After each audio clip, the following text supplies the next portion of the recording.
Samantala, PNP Dagupan, tiniyak po ang kaayusan sa mga bus terminals noong Semana Santa. Para sa detalye, kasama natin Idol Joanna De Vera. 104.7 IFM. Report! Naging maayos at mapayapa umano ang mga bus terminals sa Dagupan City noong Semana Santa ayon sa Dagupan City Police Station. Ayon kay Police Corporal May Dayan Soriano Cobrador, wala umanong naitalang insidente ng kaguluhan at pagnanakaw sa mga bus terminals noong kasagsagan ng pagdagsa ng mga biyahero simula Miyerkules. So far, safe naman po lahat ng pasahero since nag-start po ang Sumbak vacation, summer vacation, Semana Santa. Mga biyaheros po is safe naman po at wala pong naitalang insidente hanggang ngayong araw.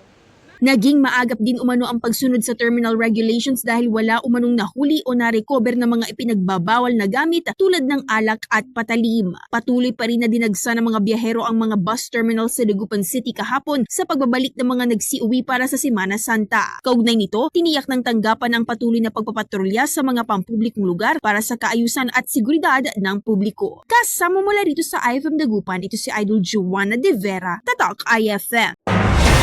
IFM News. IFM News. IFM News.